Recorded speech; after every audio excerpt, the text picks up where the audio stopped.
un webinaire impulsé et co-organisé par 6 pôles de compétitivité de la région Occitanie. Donc, vous les avez à l'écran, donc le pôle européen de la céramique, Aqua Valley, Eurobiomed, le pôle mer Méditerranée, Agri Sud-Ouest Innovation et le pôle Derby. Donc, un large panel d'entreprises de domaines variés parce qu'on va traiter ce matin d'un sujet très transverse. Du coup, l'accompagnement fiscal personnalisé des PME. Et donc, pour nous parler de ce sujet, donc, on va avoir une intervention de Hélène Régis, qui est la correspondante régionale pour l'Occitanie de ce service. Donc, elle vous expliquera comment tout ça se met en place et peut-être quelles sont les spécificités de la région Occitanie par rapport au reste de la France. Donc, il me semble qu'on n'a que des entreprises de l'Occitanie, mais c'est vraiment un dispositif qui est régionalisé dans son application, en tout cas d'après ce que j'ai pu en comprendre. Et on a également la présence de 2 experts du coup, qui sont membres de l'équipe d'accompagnement, du coup Karine Laborie et Frédéric Schaffner, qui vont pouvoir répondre aux différentes questions. Donc, dans l'organisation de ce webinaire, on a vraiment voulu faire une partie informative assez courte de présentation du dispositif. On va aussi vous retransmettre, si ça fonctionne bien, une petite vidéo d'un témoignage d'un chef d'entreprise qui a pu bénéficier de cet accompagnement. Et puis après, on a laissé un temps assez conséquent pour les questions-réponses. L'idée, c'est vraiment que vous puissiez poser les questions que vous avez aux différents intervenants, pour pouvoir ensuite être plus à l'aise dans la mise en place de cet accompagnement pour votre entreprise. Voilà, du coup, bonjour. Bonjour. Tout d'abord, je remercie les organisateurs qui nous donnent la possibilité de présenter ce nouveau dispositif, nouveau qui n'est plus beaucoup maintenant, mais parce qu'il a été initié par la loi ESSOC en 2018. Le principe, c'est de rester dans le cadre d'une nouvelle relation de confiance. Et pour ce faire, donc, la DRFIP 31 d'Occitanie, mais également toutes les autres DRFIP, se sont dotées d'une équipe dédiée à l'accompagnement fiscal. Et ce service, il est rattaché donc au service juridique. J'y reviendrai, mais j'insiste pour dire que ce service est totalement indépendant et surtout complètement déconnecté du service du contrôle fiscal. Donc, je réussirai ma présentation si vous arriviez à croire et à penser et à être certain que la DRFIP, le service des impôts, eh bien, il n'est pas là uniquement pour faire du contrôle. Et là, nous sommes là pour faire comprendre que nous venons pour vous accompagner dans des démarches qui peuvent être difficiles, complexes. Et justement, donc, cet accompagnement fiscal personnalisé des PME s'inscrit vraiment dans l'idée de, voilà, on fait ce constat, la fiscalité est complexe. Pour certaines entreprises, il est parfois difficile aussi d'avoir accès à l'information fiscale.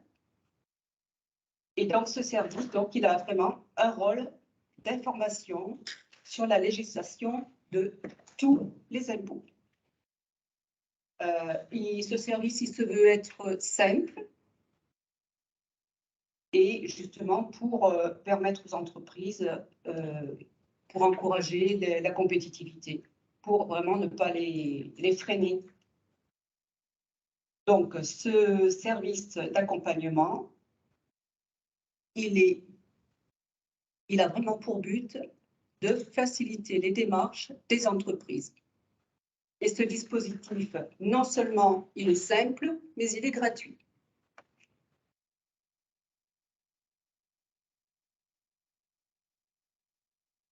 Alors, en quoi consiste ce nouveau service? Quelles sont ses orientations? apporter davantage de sécurité juridique. C'est un facilitateur. Aider au diagnostic des enjeux fiscaux, notamment auprès des PME en croissance, mais on peut également aider des entreprises qui n'ont pas encore clôturé un exercice fiscal, donc de jeunes entreprises. Nous sommes là aussi pour faire des analyses sur la situation personnelle de celle-ci. C'est vraiment un accompagnement personnalisé. Et ce service, il peut être mobilisé donc de manière ponctuelle, mais également, il peut s'inscrire dans la durée. C'est-à-dire qu'une entreprise peut très bien avoir une succession de problématiques à résoudre. Nous sommes ici pour les aider. On aide aussi à mieux reconnaître les erreurs commises de bonne foi par les contribuables. C'est-à-dire qu'au cours des échanges avec nos deux experts, on peut comprendre de plus près ce qui a été fait, bien fait ou mal fait. Le but, c'est pour que le chef d'entreprise puisse se concentrer sur le développement de son activité.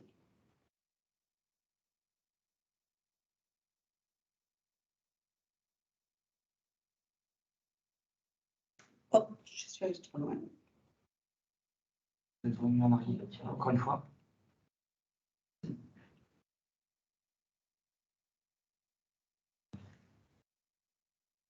Je vais faire. Voilà, c'est très sensible. Oui. C'est très sensible. Voilà. Alors, qui peut en bénéficier? Ce sont les PME au sens communautaire, donc moins de 250 salariés, chiffre d'affaires donc inférieur à 50 millions d'euros ou un total bilan inférieur à 45 millions. Les entreprises donc qui innovent, qui se développent à l'international, qui se restructurent. Entre parenthèses, on pourrait prendre des exemples tels que le rachat d'une entreprise, le désengagement d'une activité, plein de situations économiques auxquelles donc doivent faire face les entreprises. Alors évidemment, toutes les entreprises n'ont pas forcément, peu d'entreprises sont rejetées, on va dire. Donc seul l'incivisme, donc défaut de déclaration ou de paiement d'impôts, ou alors application de pénalités pour manquement délibéré au cours des 3 dernières années, conduirait à refuser une demande. Donc, toute entreprise qui souhaite anticiper et se sécuriser fiscalement sont des entreprises qui peuvent rentrer dans l'accompagnement et nous les prenons en charge. Parce que notre but, c'est vraiment de travailler en amont et non pas après coup, après que les décisions aient été prises et appliquées.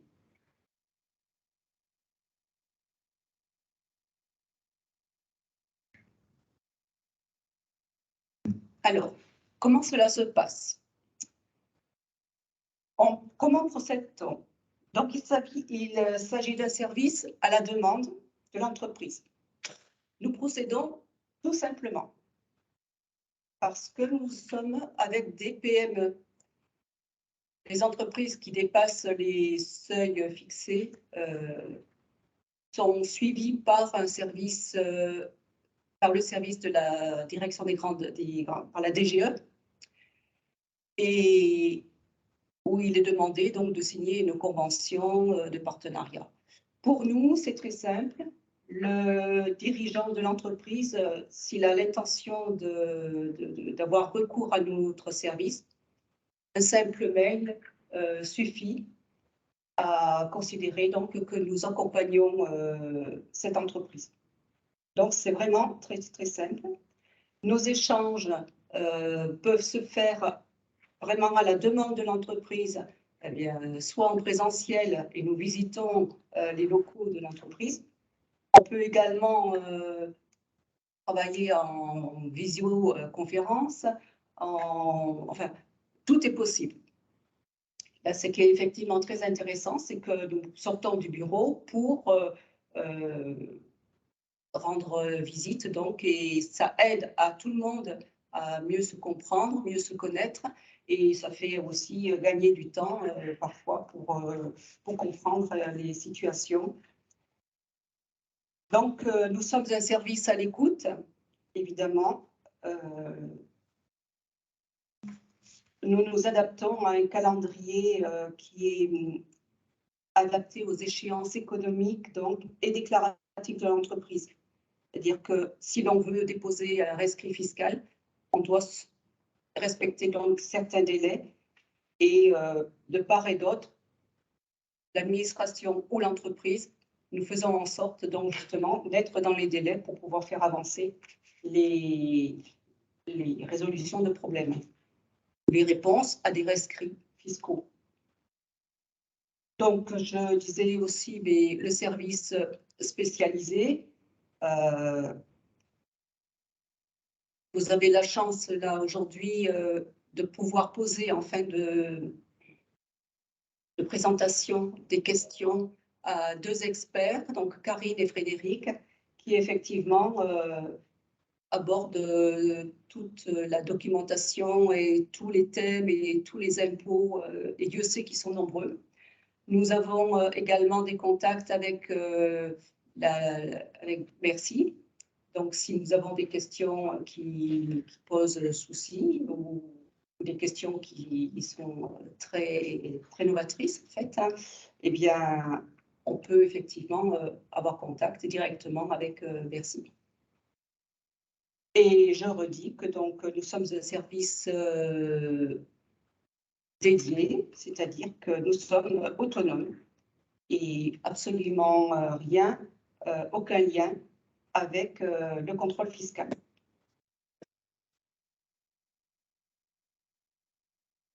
Donc, le must, le plus pour ce service, c'est que vous avez un interlocuteur unique. Donc, dès le début, Karine ou Frédéric prendra votre dossier et Karine et Frédéric vous répondront à toutes vos questions. Des questions que vous pourrez poser, bien évidemment, par mail, vous pourrez téléphoner, voilà, il n'y a pas de souci. Nous avons une adresse mail, une boîte fonctionnelle, de façon à ce qu'il y ait en permanence quelqu'un qui prenne voilà, les questions. Voilà. Alors, quel est le grand principe? Donc, c'est un engagement réciproque. Je vous disais que des contraintes administratives s'imposent à nous tous. Donc, les engagements réciproques de la part de l'administration et de l'entreprise s'imposent. Tout d'abord, pour nous, donc, on vous désigne un interlocuteur unique et on travaille dans le cadre de la confidentialité. Donc, les documents sur lesquels nous allons travailler ne servent absolument qu'à l'accompagnement. Ils ne sont absolument pas transmis à un autre service. L'administration, elle fait preuve de célérité et de disponibilité. Effectivement, on doit respecter les délais. Donc, on prend les dossiers très rapidement. Ils sont, on va dire, un peu pastillés. On se déplace dans les entreprises, je l'ai dit. Et donc, la position est opposable à l'administration, c'est-à-dire que c'est le cas si la réponse est faite sous forme de rescrit fiscal. L'entreprise, de son côté, elle doit aussi s'engager à fournir spontanément donc l'ensemble des informations et ne pas faire traîner. Donc, ça permet aux deux services, enfin aux deux parties, donc d'être dans les délais. Notre but, c'est vraiment d'aider les entreprises à déposer, à faire des demandes de rescrits fiscaux et de présenter des dossiers les plus complets possibles. Donc, pour ça, il faut effectivement que les échanges se fassent donc les principes alimenteront donc la connaissance et la confiance mutuelle. Voilà, on apprend à se connaître et on se fait confiance. On est vraiment dans le cadre de la nouvelle relation de confiance, administration et entreprise. Vous avez devant vous quelques exemples. Des exemples sur lesquels le service a déjà travaillé, donc depuis 2019, un peu plus récemment sur beaucoup plus de dossiers, parce qu'au début, nous avions peu de demandes, et progressivement, donc, de nombreuses entreprises adhèrent au dispositif. Et en règle générale, donc, les questions portent sur l'impôt sur les sociétés, sur les impôts locaux et surtout et beaucoup sur la TVA. Mais pas que, bien sûr. Donc, tous les impôts peuvent être abordés, traités et sécurisés.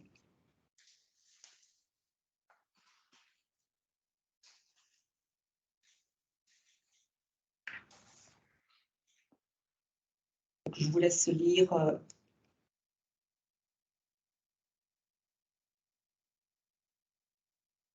En précision, la présentation vous sera transmise. Voilà, du coup, vous aurez le support avec ces différents exemples.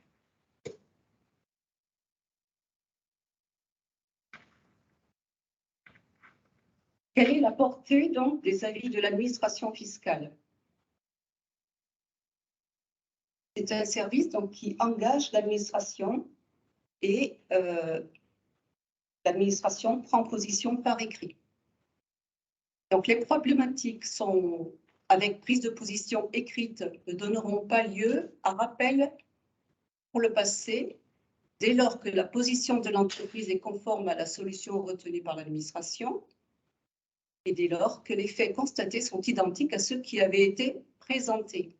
Donc, c'est très important, le dossier qui est présenté, c'est l'administration prend position sur ce qui a été présenté initialement et rien d'autre.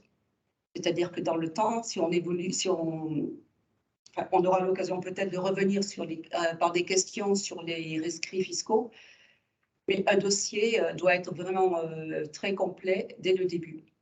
C'est pour ça qu'on est ici pour aider à les constituer en fait. L'entreprise donc peut ne pas suivre l'avis de l'administration, bien sûr. Et comme tout rescrit, l'avis donc peut être soumis au collège d'un second examen. Et c'est là où je précise que pour la deuxième analyse, il ne sera absolument pas possible de rajouter des informations complémentaires. Et ensuite, donc, l'entreprise pourra corriger les erreurs ou omissions révélées lors de l'accompagnement. Et ces rectifications ne donneront pas lieu à pénalité et l'intérêt de retard sera réduit de moitié.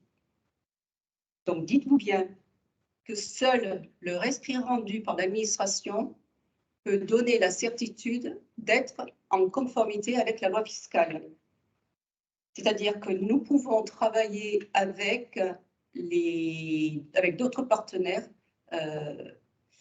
par exemple le comptable de l'entreprise. Ce n'est absolument pas exclu. Même un conseiller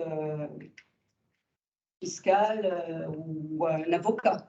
Il n'y a absolument aucune contre-indication à associer donc des partenaires extérieurs à l'entreprise pour travailler sur le dossier.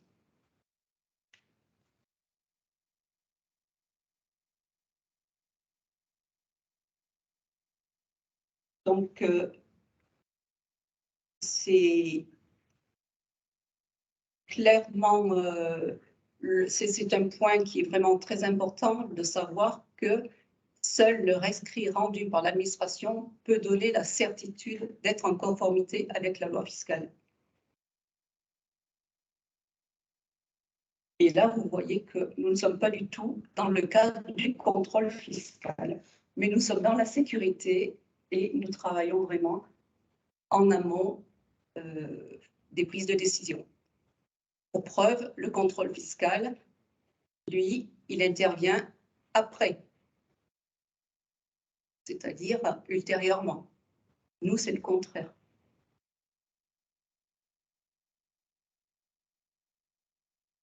Si vous le voulez bien, on va pouvoir passer la vidéo, pardon, et puis ensuite, vous aurez la possibilité donc de vous adresser à Karine et Frédéric pour poser des questions.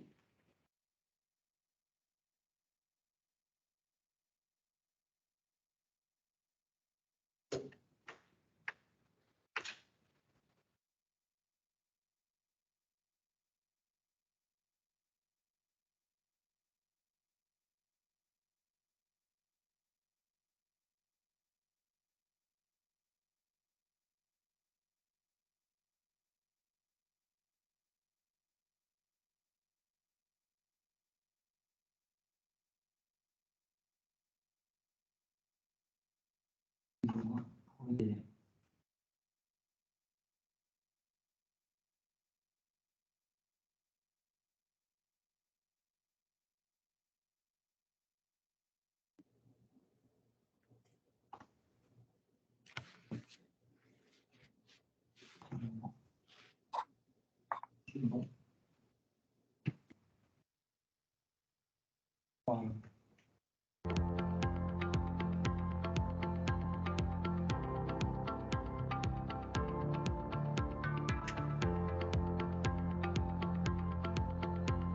Je dirige deux sociétés aujourd'hui qui ont deux activités complètement différentes. La première qui est une société de conseil et formation dans le domaine de la gestion de crise et gestion de risque. Société qui travaille à la fois en France et à l'international et est présente dans toute la France.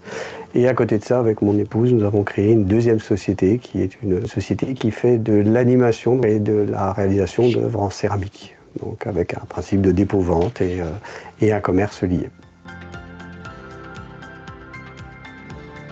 Ce service, en fait, je l'ai découvert sur la démarche qu'avaient faite à l'époque les services fiscaux de présentation du service.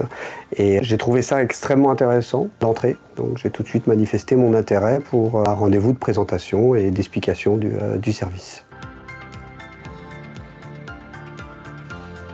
Alors, il y a deux principales raisons. La première, c'est que j'ai un profil un peu particulier parce que je suis un ancien fonctionnaire avant la création d'entreprise et que j'ai trouvé justement là que l'État prenait exactement le type de position que j'espérais, c'est-à-dire de ne pas être dans une posture de contrôle mais aussi d'accompagnement. Donc rien que pour cette raison, je me suis dit il faut tester, il faut essayer la démarche.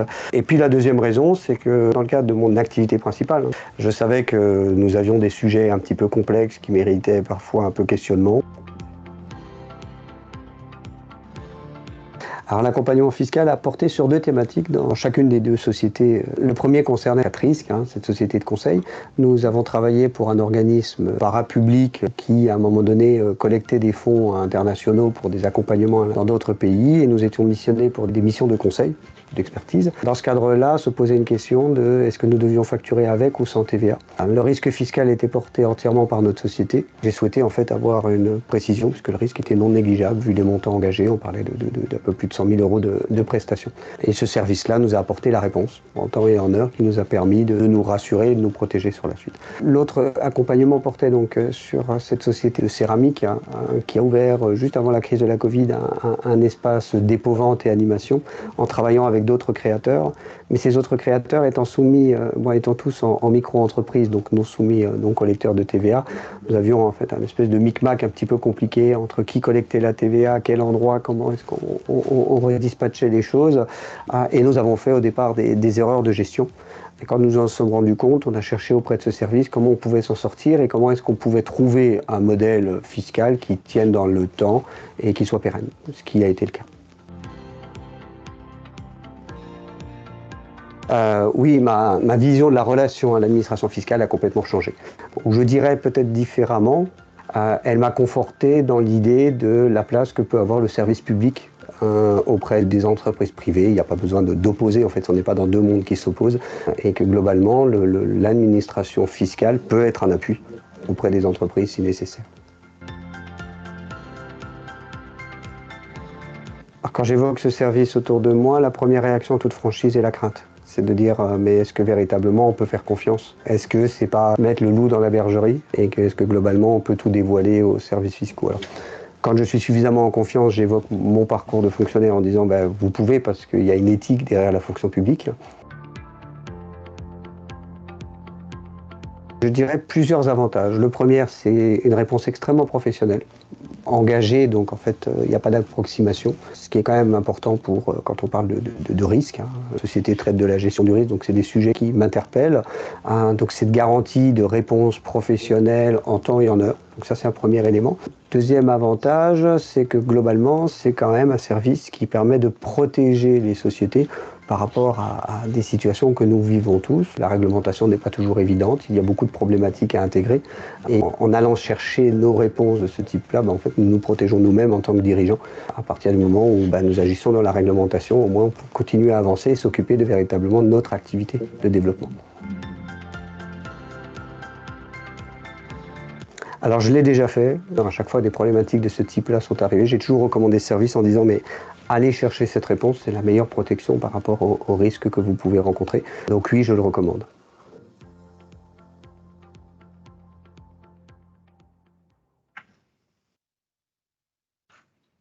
Très bien. Du coup, je pense que nous pouvons passer au temps de questions-réponses. Alors, je ne sais pas si vous avez des questions par rapport à ce qui vient d'être dit ou si vous voulez réagir ou témoigner ou faire part de vos craintes ou de vos questionnements. C'est le...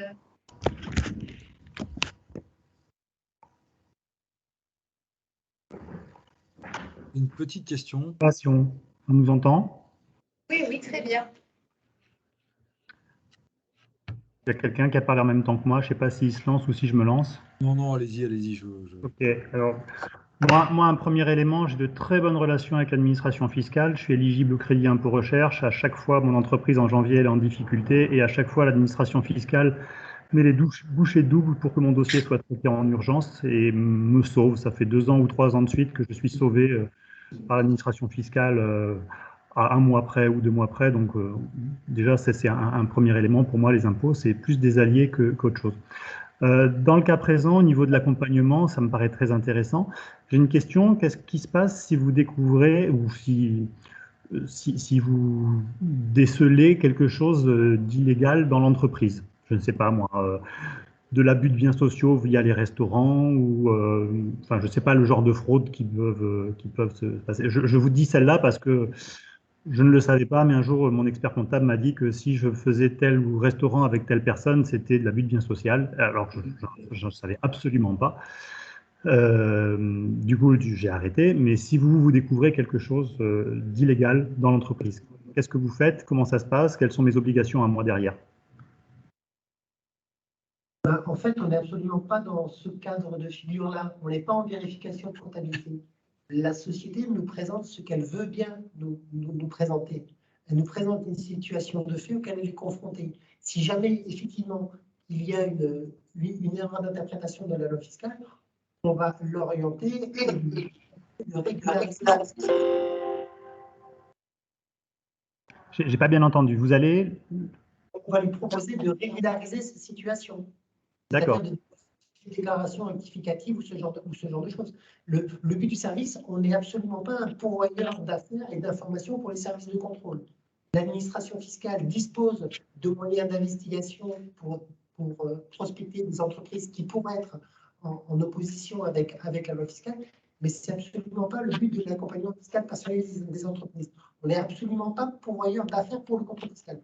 Le fait d'adhérer à l'accompagnement fiscal personnalisé des entreprises ne vous dispensera pas de faire l'objet éventuellement d'un contrôle fiscal, mais l'information à l'origine de ce contrôle fiscal ne viendra pas de notre service. Oui, non, mais ça, j'ai bien compris. Maintenant, vous détectez, je reprends l'exemple, vous détectez que la moitié des factures de restaurant, en fait, n'auraient pas dû être passées comme facture de restaurant. Donc, vous allez conseiller. On n'évite pas ça. Sauf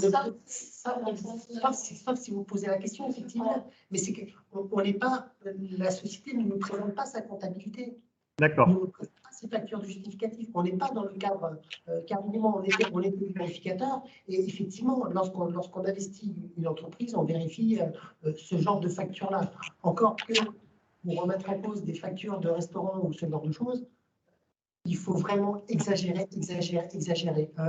Autant Karine que moi, on sait bien que les relations commerciales ne se font pas dans une salle de réunion, ça se fait aussi autour d'un repas dans un restaurant. Et dans la mesure où ce type de dépense est raisonnable au regard du chiffre d'affaires ou de l'intérêt que pourrait avoir le client pour le chiffre d'affaires de la société, ce ne sera pas remis en question. Enfin, j'ai vraiment très rarement, auprès de 10 ans de vérification, j'ai rarement mis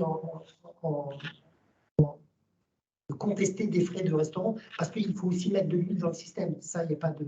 D'accord. Donc,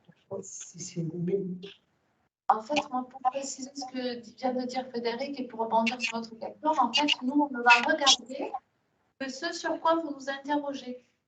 Donc, j'imagine qu'une entreprise ne va pas nous interroger forcément sur ce genre de dépenses. Ce sont des dépenses classiques qui sont très bien gérées en général par le comptable. Voilà, ça ne pose pas de problème de fiscalité particulier, vous voyez. Par contre, effectivement, vous allez nous interroger sur des problématiques qui sont non résolues ou pour lesquelles vous risqueriez de commettre une erreur ou pour lesquelles vous ne savez pas interpréter la loi. Et sur ce genre de problématique-là, voilà, il n'y a pas de question. Mais effectivement, si vous nous posez la question là-dessus, pour aller jusqu'au bout, si vous nous posez la question là-dessus, qu'on soit amené à regarder vos dépenses de restaurant et que vous ayez exagéré, eh bien, nous vous le dirions, nous vous dirions pourquoi vous ne pouvez pas déduire ce type de facture-là et nous vous inviterions à régulariser. Donc, comme l'a dit Hélène, vous régulariseriez, vous n'auriez pas de pénalité et un intérêt de retard réduit. Voilà. D'accord, merci. Il me semble qu'il y avait une autre question. Oui, alors j'enchaîne sur autre chose. Donc, si j'ai bien compris, vous ne traitez que des questions fiscales. J'ai par exemple un exemple très clair. Si mon entreprise a des soucis de BFR, euh, vous n'aidez pas justement à trouver des solutions pour optimiser les BFR et voir éventuellement pour avoir des solutions de financement, des aides, des accompagnements pour pérenniser bien sûr l'entreprise en général, quoi.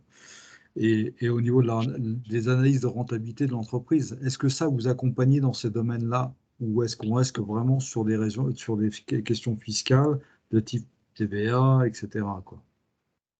alors, effectivement, ce n'est pas le rôle de l'accompagnement fiscal personnalisé des entreprises. Pour autant, il y a d'autres services de la Direction générale des finances publiques qui ont cette mission-là. Par exemple, le Codefis ou ce genre d'organisme que vous pouvez saisir pour évoquer vos difficultés et qui peuvent vous aider à trouver des besoins de financement, tant au niveau de l'administration que de subventions au niveau des régions. Par exemple, sur la région Occitanie, vous avez le site Hub Entreprendre qui vous permet éventuellement de déposer un dossier et de recourir, de voir quelles sont les aides publiques auxquelles vous pourriez avoir recours. Mais c'est vrai que l'objet de l'accompagnement n'est pas de faire une analyse viabilité économique de votre entreprise et de vous aider à optimiser vos besoins en fonds de roulement ou ce genre de choses. Comme vous l'a dit Hélène, en fait, notre service est rattaché aux affaires juridiques de la Direction régionale des finances publiques. Donc, on est vraiment sur du droit fiscal. Et tout comme, bien que nous soyons sur du droit fiscal, donc pas sur du domaine d'accompagnement économique, en fait, on n'est pas là non plus pour faire du conseil fiscal. Ça, je voulais aussi le préciser. C'est-à-dire que ce n'est pas nous qui allons vous aider à trouver la solution fiscale qui va optimiser votre activité ou quoi que ce soit. C'est l'entreprise qui vient avec un projet, avec différentes options fiscales peut-être auxquelles elle a réfléchi, et elle va nous interroger pour nous dire, voilà, je souhaite, je sais pas, je souhaite fusionner avec telle entreprise. Est-ce que j'ai le droit de récupérer les déficits suite à la fusion ou à la tube, par exemple? Voilà. Je souhaite faire de l'export de tel produit dans tel pays. Est-ce qu'il y a de la TVA ou pas? Voilà, ça se pose dans ces termes-là. Après, on n'est pas là, nous, pour vous indiquer non plus les montages juridiques les plus pertinents pour votre activité. Ça, c'est le métier des avocats, de vos conseils, etc. Nous, on est là, en fait, c'est un peu la cerise sur le gâteau. Quand Hélène disait qu'on travaille volontiers avec les conseils et les extérieurs, nous, on est là pour sécuriser en bout de chaîne, en fait. C'est-à-dire, on est là pour dire la position que vous avez choisie est la bonne ou n'est pas la bonne, ou attention, oui, mais. Voilà, c'est vraiment pour vous sécuriser. On vient vraiment en bout de chaîne, malgré tout. Si vous n'étiez pas accompagné d'un conseil avocat, ou parce que parfois l'entreprise n'a pas les moyens, ou c'est un peu compliqué, on va vous aider, nous, à vous dire ce qu'il faut que vous demandiez pour rédiger le rescrit et pour poser votre question. Ça, on va le faire. Mais voilà, on n'est pas là pour faire du conseil fiscal. Non. Merci. Bonjour. J'ai une question complémentaire. Est-ce qu'on a, nous, par exemple, eu une surprise assez, il y a quelques années, là, on avait eu plus de subventions que de revenus. Et du coup, on n'a pas eu l'impôt sur les sociétés, mais on a découvert une nouvelle taxe, la taxe sur les salaires. Et du coup, on était incapable d'anticiper ce genre de choses, ce genre d'impôts, ni notre comptable était capable de nous le calculer. Est-ce que vous venez en conseil justement sur ce genre de choses qui permet un peu de budgéter les impôts qu'on va recevoir? Merci. En fait, votre question est déconnectée. La taxe sur les salaires s'applique aux sociétés qui ne sont pas soumises à la TVA. Et les subventions, c'est une partie de votre chiffre d'affaires. Donc, c'est deux questions qui sont... après, l'interrogation que vous devez avoir, c'est est-ce que la subvention reçue est soumise ou pas à la TVA? Est-ce que votre chiffre d'affaires soumis à la TVA vous rend ou pas susceptible d'être imposé à la taxe sur les salaires? Mais ça, on en revient à des situations de fait où vous devez... vous présenter les chiffres, puisque l'assujettissement à la taxe sur les salaires, ça dépend vraiment du montant du chiffre d'affaires qui est imposé à la TVA. Donc, au regard de cette question-là, bien entendu, vous pouvez nous la poser. Mais là, je vous renvoie à notre adresse mail et présentez-nous votre situation la plus précise. Ma question était au-delà de vérifier dans quelle situation on est. Est-ce qu'on peut... Parce que nous, on a un peu de difficultés. Alors, peut-être que notre comptable n'est pas non plus à niveau, mais on a des difficultés à anticiper le budget imposition, finalement. Et donc, est-ce que vous pouvez nous aider, effectivement, lors des rendez-vous qu'on pourra avoir, à nous aider à anticiper ce budget imposition? En fait, à partir du moment où vous nous aurez posé votre question, donc typiquement, c'est vraiment le genre de question qui rentrerait dans l'accompagnement. Donc, je démarre mon activité ou je poursuis mon activité où elle se diversifie. Et effectivement, l'essentiel de mon chiffre d'affaires est constitué par des subventions qui ne sont pas soumises à TVA. Est-ce que je suis imposable à la taxe sur les salaires? Donc ça fait partie, vous voyez, ça serait la première question. Ou comment va être taxé mon chiffre d'affaires? Ça pourrait être très, très large. Ouais, ça va être plus large parce que moi, typiquement, j'ai découvert cette taxe sur les salaires. Mais voilà, je vous donne un exemple. Après, on n'est pas. Enfin, ici, on va vous répondre largement. Non, j'entends bien. Si vous avez des questions, voilà. L'idée, c'est de vous dire comment ça va fonctionner. C'est-à-dire que vous avez une question comme ça, vous vous dites, tiens, tout à coup, j'ai des subventions, etc. Comment est-ce que c'est taxé à l'impôt sur les sociétés? Au départ, voilà, là, c'est très large. Donc là, typiquement, vous pouvez nous interroger. Donc là, on va vous demander de nous décrire votre activité, quel est votre chiffre d'affaires, comment il se décompose, etc. Au regard de la proportion de ce chiffre d'affaires qui sera constitué de chiffre d'affaires sans TVA, on va vous dire, attention, vous n'êtes pas imposable à la TVA, mais vous risquez d'avoir la taxe, vous aurez la taxe sur les salaires à payer. Voilà l'ordre dans lequel, et tout l'intérêt de s'y prendre très, très en amont, dès qu'on a une nouveauté, dès qu'on a quelque chose qui sort du commun, en fait, ou de ceux qu'on est habitué à traiter, ou de ceux pourquoi on est sûr de bien faire, c'est de nous interroger. Là, nous, on va vous dire, voilà, vous n'aurez pas de TVA, mais par contre, attention à la taxe sur les salaires. À partir du moment où on vous aura dit ça, on va vous dire comment il se calcule et quelle est la base. Et à partir du moment où vous connaîtrez exactement quelles sont la base qui va rentrer dans la taxe sur les salaires, vous serez à même de la calculer vous-même aussi. Super. L'essentiel, c'est que vous connaissez les principes. Donc, voilà comment peut se dérouler un accompagnement très concrètement sur ce genre de problématique. Très bien. Merci beaucoup. Alors, vous vous envoyez un email. Très bien. Vous aurez les coordonnées dans le support de présentation qu'on vous enverra. Très bien. Bonjour. Bonjour.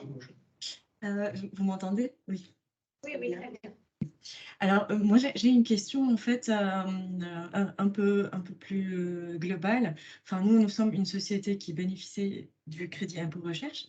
Et par exemple, on a reçu des demandes de justificatifs après avoir fait les demandes, les rescrits et les demandes.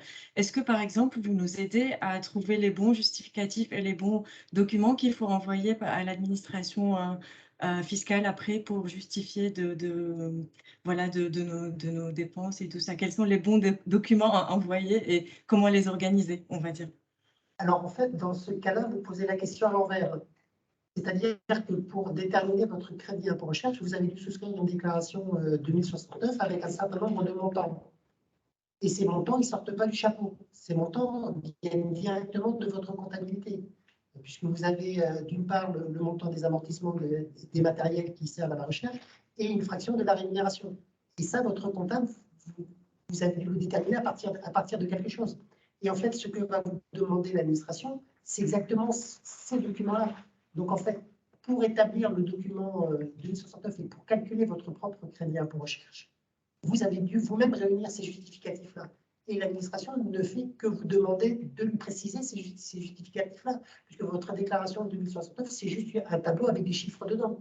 Et l'administration va vous dire d'où vous tirez vos chiffres. Donc en fait, lorsque vous réalisez le montant du crédit impôt recherche, vous confectionnez par ailleurs un dossier où vous avez les factures des immobilisations qui interviennent pour déterminer le montant des amortissements, éventuellement les rémunérations de l'équipe de recherche avec le temps de travail qu'ils ont pu consacrer à la recherche pour justifier tout simplement les montants qui sont reportés sur la déclaration 2069.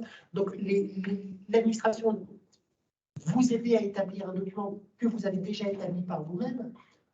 On peut juste vous rappeler la réglementation, tout simplement, mais ces documents-là, ils sont déjà présents dans votre comptabilité, donc on peut juste mais bien sûr, mais par contre, moi, je ne savais pas exactement qu'est-ce que je dois envoyer. Est-ce que ce sont ces factures-là ou ces documents-là?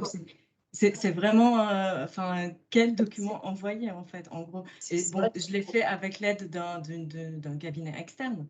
Donc, ça c'est, enfin, voilà, je sais m'entourer quand il le faut, mais c'était juste une question pour savoir, puisque c'est pas toujours évident, en fait, de savoir quels sont les documents à envoyer. Non, ce n'est pas des documents que vous devez spontanément envoyer. Si un service de contrôle, le pôle de contrôle et d'expertise vous demande un certain nombre de documents, ben, il doit lister ces documents. Ben là, ce n'était pas vraiment le cas, en fait. Ce n'était pas en tout cas clair. D'accord. Alors, en fait, en plus, là, vous vous situez, vous êtes déjà beaucoup plus en aval de notre intervention, en fait. Lorsque vous faites votre demande de remboursement de crédit pour recherche, vous déposez votre déclaration 2069, etc., on est déjà dans une procédure que chez nous, on appelle contentieuse, c'est-à-dire demander quelque chose à l'administration. Même si on n'est pas dans quelque chose de conflictuel, on est d'accord. Maintenant, voilà. Non, tout s'est bien passé. Voilà, pour le crédit pour recherche, à partir du moment où vous faites votre demande, vous déposez votre déclaration, vous êtes dans une procédure contentieuse qui est beaucoup plus bas que le niveau auquel nous, on intervient. Donc, dans l'accompagnement, nous, l'idée, ça serait plutôt de vous accompagner sur une demande de rescrit, crédit impôt recherche. Et après, si l'entreprise est effectivement accompagnée, vu qu'on aura fait déjà tout le travail pour présenter la demande de rescrit, etc., tous les documents, vous les aurez expliqués et vous saurez ce que vous devrez donner si jamais vous aviez un contrôle. Sachant que la demande de sécurisation par le biais du crédit impôt recherche, donc c'est-à-dire que vous allez, on est sur l'exercice 2022, vous voulez savoir si les opérations que vous avez engagées sont éligibles au crédit impôt recherche, parce que la demande de rescrit se positionne là-dessus. Donc vous allez nous faire une demande en présentant vos travaux de recherche et en chiffrant quels sont les moyens que vous allez employer pour faire ces travaux de recherche-là. Ce dossier-là, nous, on va le soumettre pour expertise au ministère de la Recherche. Donc là, ce sera un expert indépendant qui va dire, voilà, l'entreprise fait bien des travaux de recherche et de développement et les moyens qui sont engagés, sans se prononcer sur le chiffrage exact, mais dira les moyens qui sont engagés, les personnels qui sont décrits, etc., semblent être qualifiés pour faire les travaux qui ont été décrits. Enfin, voilà, ça semble cohérent. Donc, à partir de là, nous, on va vous dire, voilà, vous faites bien les travaux de recherche et développement. Donc, votre dossier, lorsqu'il arrive auprès de nos services, avec un rescrit en amont, déjà, nos services qui vont être chargés du contrôle de vos déclarations vont être un peu moins sévères. Ils vont se dire, voilà, il y a eu un rescrit, on sait que c'est de la recherche et développement. Sur le fond, déjà, il n'y a pas de problème, on n'est pas sur quelqu'un qui essaierait de faire passer quelque chose qui n'en est pas. Donc déjà, c'est un point positif, ça va plus vite. Et puis après, sur la base, à partir du moment où vous avez fait tout le travail sur la demande de rescrit, eh bien, ce sera exactement les mêmes choses qu'on vous demandera en cas de contrôle.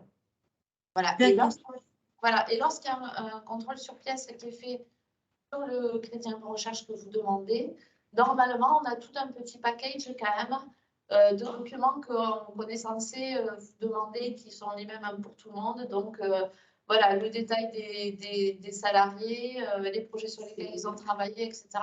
Il y a un document calque à remplir qui est quand même assez précis et qui correspond à ce que vous avez préparé avec votre comptable. Voilà. En fait, c'est un peu un tout. C'est-à-dire que nous, si on vous accompagne, alors je ne dis pas qu'il faut qu'on vous accompagne sur le rescrit pour que l'entreprise soit accompagnée par ailleurs. Hein. Et je vous explique voilà, quel est l'intérêt aussi de s'y prendre en amont et de faire une demande de rescrit anticipée. En fait. Voilà. On l'avait fait, et puis, mais c'est vrai qu'on avait des fois des questions, est-ce que ça rentre, ça rentre pas? Et là, pour le coup, je pense qu'avoir quelqu'un, un interlocuteur qui peut nous confirmer ou pas, si ça peut être pris en compte ou pas, ça peut être très utile à ce moment-là. Voilà, c'est ça. Et donc, du coup, c'est vrai que quand vous êtes passé par le rescrit, nous, on en a accompagné des entreprises comme ça qui sont passées par le rescrit. Donc, nous aussi, puisque nous ne sommes pas des experts du ministère de la Recherche, on sait que c'est de la recherche.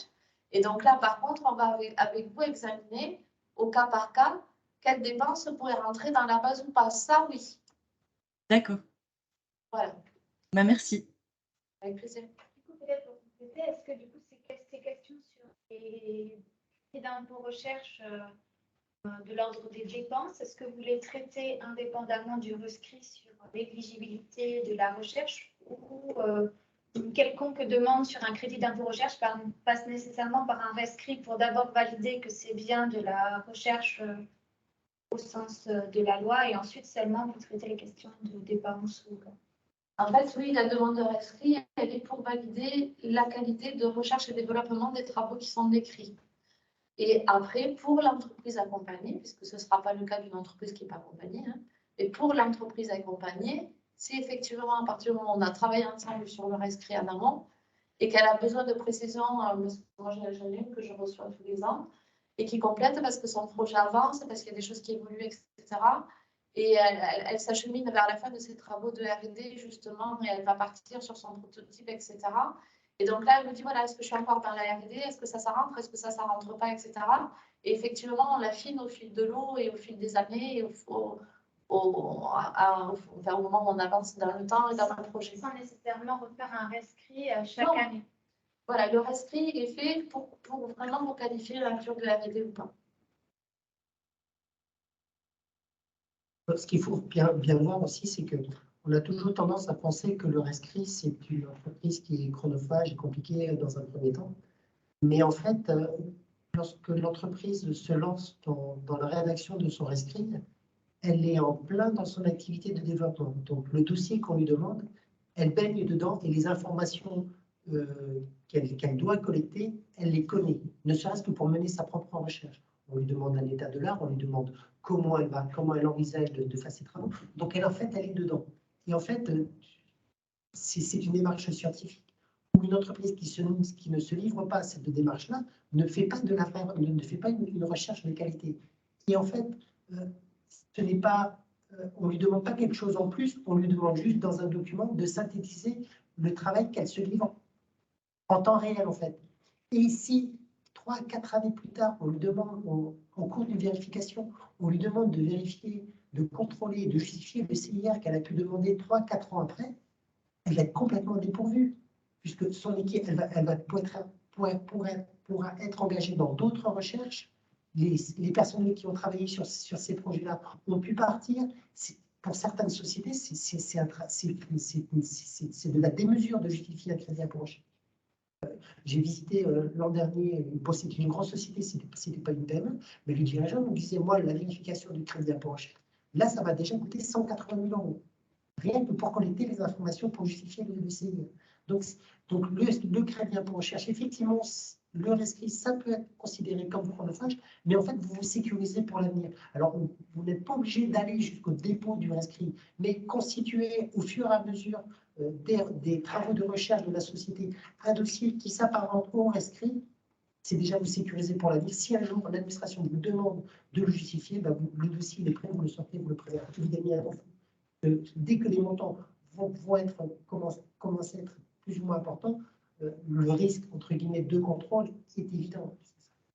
Et alors, moi, petite astuce pour compléter, effectivement, si vous vous rendez quand même, si vous avez des questions, et que vous vous rendez sur le site du ministère de la Recherche, concernant le crédit impôt recherche, il y a des petits documents justificatifs, dossiers de contrôle, etc., qui peuvent vous aider déjà en amont, vous, à collecter, à vous organiser dès le départ, comme dit Frédéric, de façon à ce que les travaux soient au jour le jour décrits, comptabilisés, etc.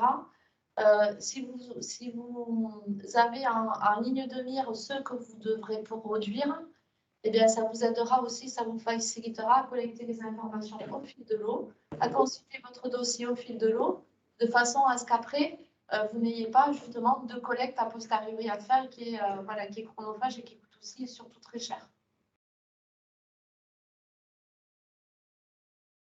On a d'autres questions parmi les personnes qui sont à distance? Oui, bonjour, vous m'entendez bien? Oui, très bien. Donc moi je suis Yvan Demailly, j'interviens pour la société InnoCraft et j'aide des entreprises à déclarer leur CIR, leur C2I, et je suis aussi sur des aspects de financement, sur des subventions régionales, ce genre de choses. Donc moi je voulais vous demander, alors j'accompagne plutôt des sociétés qui sont très technologiques, donc qui finalement elles ont fait des rescrits sur des dispositifs d'entreprise innovantes. Elles ont eu des contrôles avec des expertises du ministère de la Recherche. Donc, elles sont à peu près calées sur leur éligibilité. Et donc, elles déclarent leur CIR chaque année. Et ça peut être des montants assez importants. Et la problématique pour elles est de collecter ce crédit impôt recherche. C'est-à-dire que les remboursements mettent énormément de temps à arriver. Alors, je vais parler plutôt du territoire de l'Hérault, parce que effectivement, c'est complètement différent dans d'autres territoires. Et donc, c'est un peu le parcours du combattant avec une administration qui est très rétive, où le contact est très compliqué à avoir. Et je voulais savoir si, dans ce cas-là, votre service, qui m'a l'air quand même très, très intéressant, parce qu'il a cette volonté je dirais, de créer une relation de confiance. Et là, je dois dire qu'avec ce service-là, dans beaucoup de cas, on est à l'opposé de ça. Donc, est-ce que votre service peut servir de médiation, ou peut-être vous allez me dire que ça vient après, et que, parce que là, on est dans des cas où il y a une demande d'information, l'entreprise a répondu, et il n'y a plus de son, il n'y a plus d'image, et c'est très compliqué de savoir quand est-ce que ça va être versé, et il faut relancer, et donc voilà, on est dans des cas un peu compliqués. Alors, en fait, le crédit impôt recherche, comme on l'a précisé, c'est une demande contentieuse. Et dans le cadre d'une demande contentieuse, l'administration a 6 mois pour statuer.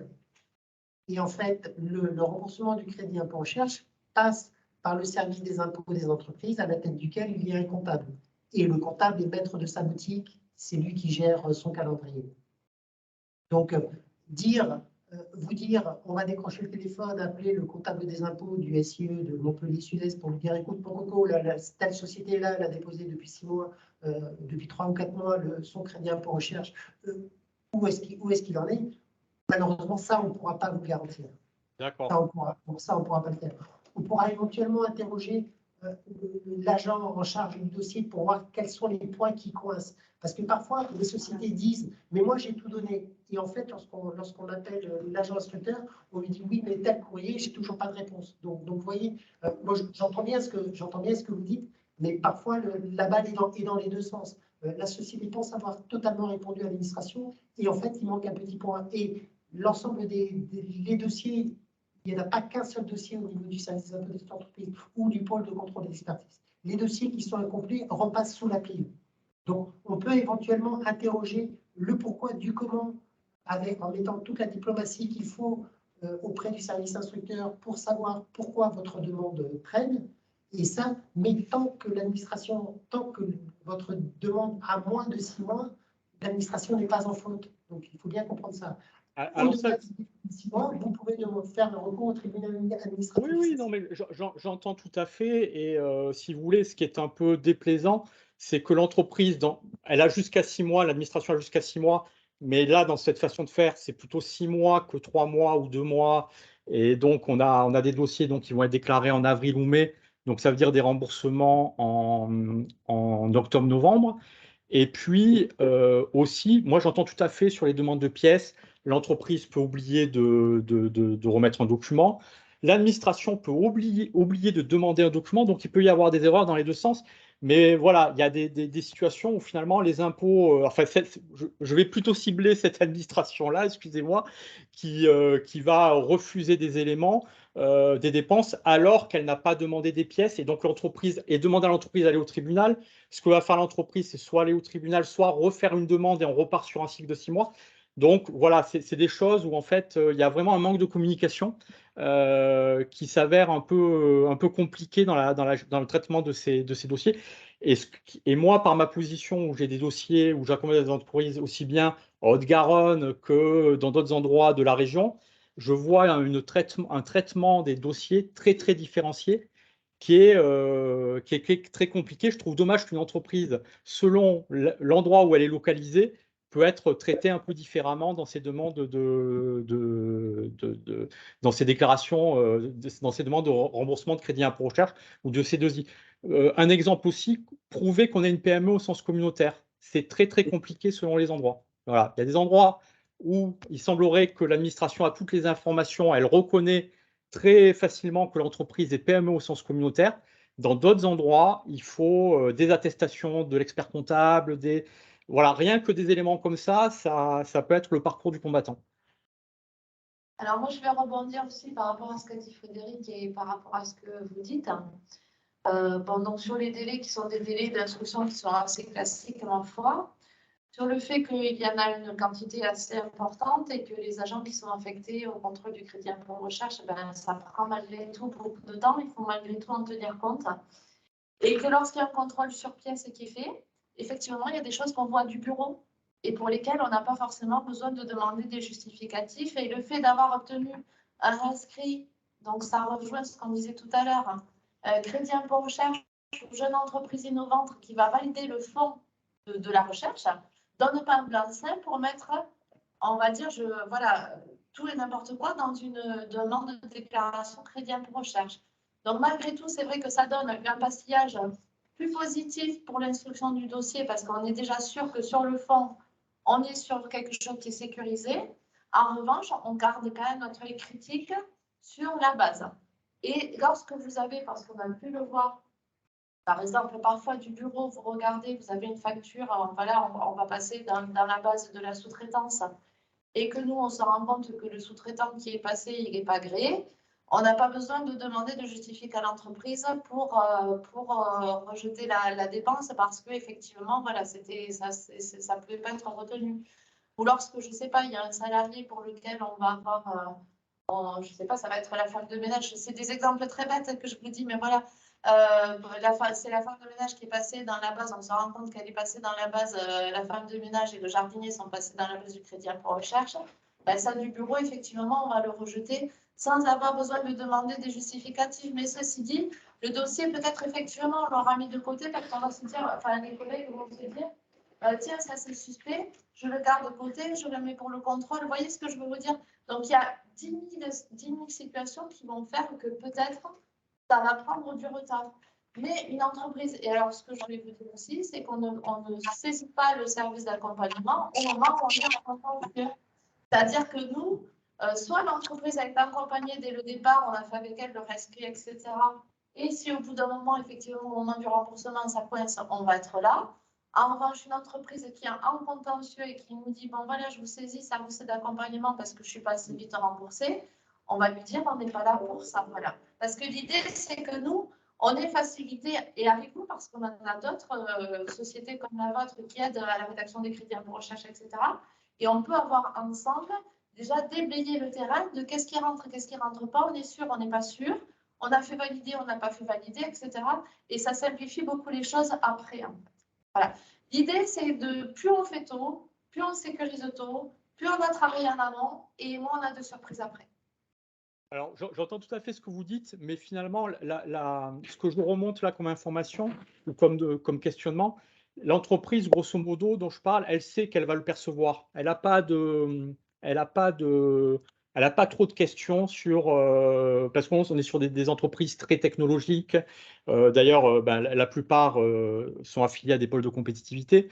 Mais c'est l'incertitude sur le moment et le process qui finalement, sur des entreprises qui ont été vérifiées, qui sont finalement de repartir chaque année, de refournir les diplômes, la qualité de PME. Voilà, il y a quelque chose de très compliqué. Après, je comprends, c'est de l'argent public, il n'y a aucun problème là-dessus, mais c'est vrai que voilà, il y a toujours ce sentiment de repartir à zéro.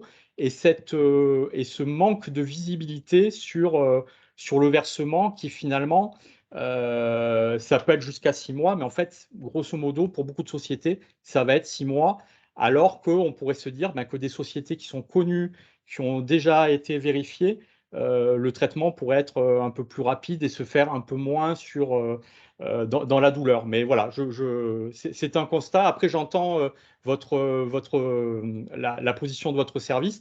Et peut-être que ça peut être une bonne chose de faire un rescrit chaque année ou au moins de vous solliciter pour que l'entreprise vous présente ses dépenses, son fonctionnement et avoir finalement une espèce de visée qui pourra lui être utile par la suite.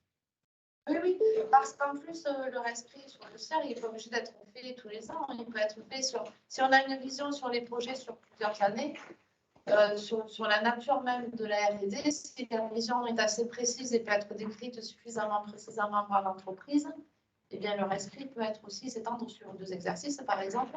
Et après, nous, ensemble, nous n'aurons qu'à discuter de tiens, est-ce que cette subvention, je la mets, est-ce que ce salarié, on le prend à temps, est-ce que ça, c'est bien de la veille technologique, j'ai participé à tel salon, voilà, j'avais un stand, est-ce que je peux le déduire ou pas, enfin, bon, voilà. Après, on peut vraiment partir sur telle dépense, elle a ciblée, etc. et nous dire c'est bon, c'est pas bon, voilà. Et sachant que si l'entreprise est accompagnée, si effectivement ça coince, il y a un souci quelconque, etc., et qu'on peut servir de médiateur comme le dit Frédéric, si le collègue, on se rend compte qu'il vous pose des questions sur des choses que nous, on aura vues dans l'accompagnement, même si effectivement, nous, on ne transmet pas, mais on va dire, voilà, nous, dans l'accompagnement, ça, on y a travaillé. Ça ne sert à rien d'y revenir dessus, vous voyez. Donc, voilà, l'idée, c'est vraiment de prévenir, vraiment toujours prévenir. On n'est pas du tout là pour retenir et pour freiner la compétitivité des entreprises, bien au contraire. Oui, alors, juste, je me permets, c'est que la compétitivité peut être un peu freinée sur le manque de visibilité sur la date de versement. Mais bon, ça ne concerne pas votre service. Avec ce sujet, parce que du coup, je pense que ça concerne un petit peu moins le service. Il y a peut-être tout à fait. Une question, en sachant aussi que votre équipe, vous êtes combien dans l'équipe? Voilà, donc c'est une équipe qui est quand même restreinte sur toute la région Occitanie. Voilà, donc j'imagine qu'il y a un tri peut-être dans les dossiers. Comment vous appréhendez l'équipe est restreinte, c'est vrai. Notre compétence est sur la région, effectivement. Et donc, les entreprises peuvent avoir également des contacts avec un référent départemental dans chaque département, hein, dans chaque SIE a son référent départemental qui représente l'accompagnement fiscal des PME. Donc, effectivement, on peut se concerter pour essayer de servir de médiateur. Et effectivement, s'il y a un dossier, s'il y a effectivement un grain de sable qui empêcherait de faire avancer les choses, il faut l'identifier, en fait, ce grain de sable. C'est tout. Voilà. Donc, on peut effectivement être là pour intervenir et pour comprendre d'où vient le problème. Et en général, il n'y a pas de problème lorsqu'un dossier est bien monté. Voilà. Donc, si on travaille avec nous en amont, vous avez la sécurité, vous avez la sûreté, et il n'y a pas de problème en aval. Voilà. Et sur l'équipe, effectivement, alors nous ne sommes pas nombreux, mais nous n'avions pas pour l'instant autant de dossiers non plus. Enfin, pour l'instant, c'est gérable à 3. Parce qu'effectivement, si on est là, c'est parce qu'on a besoin de se faire connaître et que ce n'est pas intuitif ni naturel pour les entreprises de venir vers nous. Donc, on n'en a pas eu jusqu'à présent la queue devant la direction régionale des finances publiques pour venir frapper à notre porte. Donc, c'est pour ça aussi qu'on est là. Donc, pour l'instant, notre équipe suffit à traiter les dossiers qu'on a sans qu'on en exclue, en fait. Voilà. Les seuls motifs d'exclusion sont ceux qu'a dit Hélène, c'est-à-dire un manque de dossier fiscal. Alors là, par contre, voilà, regard des fonds de déclaration, de paiement, etc. Et ça, par contre, on regarde vraiment. Mais en revanche, voilà, on n'a pas eu à refuser de dossier. Et si notre service, ce qu'on espère, parce qu'on trouve ça, et nous sommes convaincus tous les trois de l'utilité de notre mission, en fait, parce que c'est une nouvelle position d'administration, on est vraiment convaincus. Et les entreprises comme ce monsieur sont convaincus de l'utilité qu'on peut représenter. Donc, si effectivement nous prenons de l'ampleur, j'imagine que l'équipe s'étoffera en conséquence. Voilà. Mais pour l'instant, on ne fait pas de tri à cœur, je le prends, je le prends pas. Sauf des cas de civisme, si jamais il y en a. Je pense que c'est important à mentionner, donc ce n'est pas forcément pour des questions très épineuses, mais une société qui a des doutes sur son éligibilité de certaines tâches ou certaines dépenses au titre du crédit d'impôt recherche, elle peut vous solliciter sans que ça soit une question très complexe d'un point de vue fiscal. Si l'entreprise est accompagnée, si elle a dit « je veux être accompagnée par le service », effectivement, on peut lui répondre à des questions qui ne sont pas toujours posées sous forme de restreint. De simples questions peuvent être posées, mais l'engagement de l'administration n'est pas le même non plus. Parce que notre service, il est aussi plus flexible que le rescrit, parce qu'on a vraiment présenté le rescrit là, c'est la sécurité suprême, on va dire. Mais effectivement, l'entreprise a peut-être parfois besoin d'avoir une simple réponse d'ordre général. Voilà. Débloquer nos situations à un moment donné et permettre d'avancer, on est là aussi pour nos entreprises accompagner, les faire avancer, sans partir forcément dans le rescrit, on est d'accord. Merci. Est-ce qu'il y a une autre question? Je vois. Stop, votre micro est allumé? Non, éteint. Bonjour. Bonjour. Oui, je voulais juste demander, vous parlez des sociétés qui sont accompagnées, donc je suppose qu'il y a une sorte d'inscription à faire, mais qu'est-ce qui se passe si c'est juste une question ponctuelle? Est-ce qu'on est obligé de devenir société accompagnée ou est-ce qu'on peut juste vous solliciter une fois de manière aléatoire? En fait, l'accompagnement n'a aucune contrainte pour l'entreprise. Donc, il suffit juste de nous envoyer un mail en nous disant je demande à ce que mon entreprise soit accompagnée par l'accompagnement fiscal personnalisé des entreprises et on vous accepte après avoir vérifié que votre moralité fiscale est correcte. Et vous posez votre question. Il n'y a pas c'est un accompagnement qui n'est pas limité dans le temps et qui n'entraîne absolument aucune contrainte. Ça ne vous coûte rien et on ne vous demandera rien, sauf de nous envoyer un mail. Alors, moi, j'estime que si vous avez une question à poser, vous pouvez prendre 2 minutes pour m'envoyer un mail en demandant d'être accompagné. Parce que ça ne vous engagera à rien on ne vous demandera rien. Vous n'avez aucune contrainte, juste je souhaite être accompagné pour tel, et puis vous posez votre question et on vous répond de manière totalement informelle. Si dans 6 mois, vous avez une autre question, cette formalité-là aura été faite. Et coucou, me voilà, j'ai une autre question. Voici ma nouvelle question et on vous répond dans ce sens-là. Ça ne vous engage à rien, l'accompagnement fiscal personnel des entreprises. C'est juste un objet statistique. En fait, le Bercy utilise 3 fonctionnaires des impôts pour répondre comme ça à des entreprises et il faut justifier de l'intérêt de ce service-là parce qu'il coûte de l'argent aux contribuables français.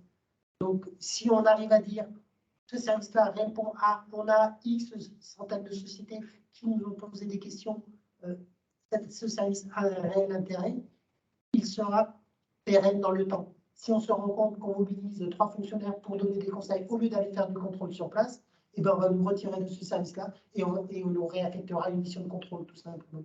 Donc, il ne faut pas voir l'adhésion au service comme une contrainte. C'est juste, en fait, une manière pour les sociétés de continuer à bénéficier de ce service. Ok. Et du coup, c'est bien noté, merci. Donc, juste pour continuer, donc au moment du premier contact, vous vérifiez l'historique de l'entreprise pour voir s'il n'y a pas d'illégalité ou vous avez une base de données pour voir les entreprises qui ont été déjà contrôlées ou... Je ne sais pas si c'était clair. Ici, on va regarder si vous êtes à jour de vos paiements et de vos déclarations. Est-ce que vous avez bien déposé ou déclaré, voilà, déclaré et payé tout ce que vous étiez censé déclarer et payer. Voilà, comme le ferait votre SIE. En fait, si votre SIE, vous oubliez de déposer votre déclaration d'impôt sur les sociétés, il va vous faire une mise en demeure et il va vous demander de la déposer. Donc, nous, on fait ça. Voilà, ça ce sont nos bases. Tout à fait général que tout fonctionnaire des impôts, dispose. Donc ça, c'est le premier point. Et puis après, on va regarder s'il y a eu un contrôle. Et s'il y a eu un contrôle ou c'est un contrôle en cours, effectivement, on ne va pas aller s'immiscer dans le contrôle qui est en cours non plus. C'est tout ce qu'on fait. Voilà. En revanche, je pourrais compléter qu'une entreprise qui aurait été contrôlée s'il n'y a pas eu de pénalité, donc appliquée. Si l'entreprise reste redevable d'un certain montant, elle reste redevable de l'impôt, ce n'est pas un handicap. Je veux dire par là que si elle a, avec le comptable des finances publiques, si elle a établi un plan de règlement et si elle respecte le plan de règlement, l'accompagnement peut se faire. Il n'y a aucun problème. D'accord, très bien. Donc, une entreprise qui a été vérifiée, ça ne pose pas de problème. Oui, ça ne exclut pas. Le contrôle n'exclut pas l'accompagnement et vice-versa, en fait. Mais un contrôle qui se serait conclu par un simple relevé d'erreur qui donne que de l'intérêt de retard, etc., l'entreprise, elle se trompe, elle a le droit de se tromper, elle a régularisé, voilà. Et donc, nous, après, derrière, ça ne nous empêche pas d'accompagner l'entreprise sur ces points-là, pas du tout. Ok, merci, c'est clair pour moi, merci. Merci. Est-ce que du coup, qu'il y aurait d'autres questions? Et alors, pour préciser, juste parce que je sens prendre la suspicion, enfin pas la suspicion, mais la question, si effectivement vous voulez nous poser une question. On regarde votre dossier, on se rend compte que vous êtes un peu en retard sur le paiement, sur une déclaration, etc. On ne va pas aller le signaler au contrôle non plus. Voilà, c'est ça que je veux préciser. Donc, ne vous freinez pas dans vos questions. On va juste vous dire, attention, vous êtes en retard, vous n'avez pas tout déclaré. Attention, vous n'avez pas tout payé. Régularisez et vous reviendrez vers nous plus tard. Mais on ne va pas dire, cette entreprise nous a posé une question, c'est pas bien, elle est en retard, service du contrôle, retournez-vous vers elle. Voilà. Juste, je veux vous le préciser que ça ne vous empêche pas de poser des questions. La peur que si jamais vous posez une question et que nous, on regarde si vous êtes à jour de tout et qu'on aille vous dénoncer entre guillemets à nos collègues qui font du contrôle, ça n'arrivera pas. En revanche, nous, on va vous le dire. On va vous dire, on ne vous prend pas parce que. Et vous saurez pourquoi on ne vous a pas pris. Voilà. Ok, très bien, c'est très clair. Oui, donc en conclusion sur cette partie un peu modalité d'adhésion, il suffit juste d'envoyer un mail en signifiant sa volonté d'adhérer au système. Et vous, de votre côté, vous faites les vérifications d'usage sur les paiements et les déclarations soient à jour. Après, on contacte l'entreprise et là, on discute et on voit comment est-ce qu'elle veut qu'on fonctionne, si elle veut qu'on aille sur place, si elle veut que ça se passe par téléphone, elle explique sa problématique. On essaye de voir avec elle le calendrier qui lui serait utile pour qu'elle puisse avoir sa réponse. Voilà, après, l'accompagnement se met en place de façon très, très simple.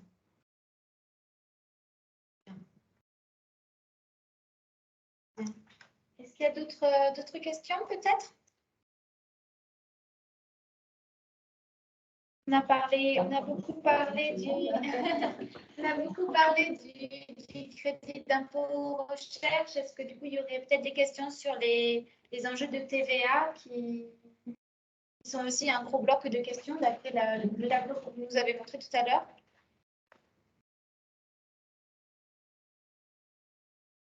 Une petite précision sur les problématiques TVA. On travaille bien avec le service des douanes. Donc, effectivement, mutuellement, lorsque en fait, les douanes, eux, se concentrent sur tout ce qui est typiquement la circulation des marchandises, etc.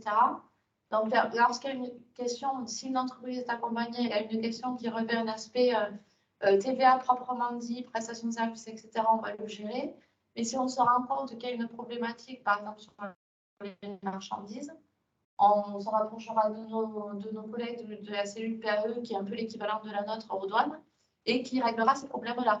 Mais voilà, on va travailler ensemble aussi. Donc, ça aussi, c'est l'avantage de l'accompagnement, c'est qu'on n'est pas tout seul, et que si nous, on identifie une question qui n'est pas de notre compétence ou à laquelle quelqu'un d'autre peut répondre mieux que nous, et voilà, on vous orientera aussi vers le service en question. Et nous commençons à avoir un petit peu de relation avec l'URSSAF maintenant. Donc, ça peut être intéressant aussi, parfois, d'être le médiateur, le meilleur à cette envie. Vous entrez à toute question, et après vous aiguillez vers les bonnes personnes. Si, voilà. Alors, on va pas prendre une entreprise à laquelle on a, comme disait le monsieur, par exemple, qui avait des soucis de financement, d'entrée, on ne va pas la prendre puisque nous, on ne peut pas répondre. Et si au détour de notre accompagnement, il y avait une question à laquelle on ne peut pas répondre parce que ce n'est pas nous, ce sera mieux fait par les bonnes, on n'hésitera pas à poser la question. Voilà.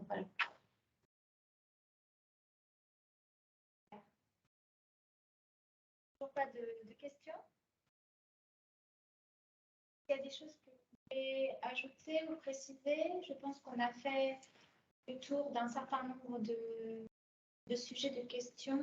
Oui, alors moi, petite précision juste par rapport au diaporama qui aussi a été fait au départ, au lancement aussi de la mission. On ne se limite pas aux entreprises innovantes. Voilà, malgré tout, voilà, on est ici dans un pôle de compétitivité et voilà. Mais si jamais au détour, il y avait des entreprises qui sont un peu plus installées et qui ont des problématiques fiscales, même si elles ne sont pas forcément voilà, dans l'innovation ou qu'elles en sont sorties parce qu'elles ont innové à un moment donné et puis que maintenant elles sont sur la commercialisation des produits pour lesquels elles ont fait de la recherche ou de l'innovation.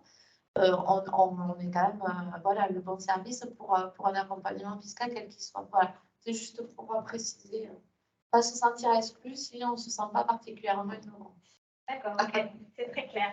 Je pense que c'est une précision importante, même si c'est vrai que dans les pôles de compétitivité, on a une grande partie d'entreprises innovantes. On a aussi des entreprises qui sont plus établies et qui ont un petit peu progressé dans leur processus d'innovation. Très bien. Juste de mon côté, peut-être pour conclure cette séance, s'il n'y a pas d'autres questions, on a enregistré le webinaire. Le replay vous sera envoyé en même temps que le support de présentation. On envisage également de transmettre la liste des entreprises qui ont participé au webinaire, du coup au service d'accompagnement personnalisé des entreprises.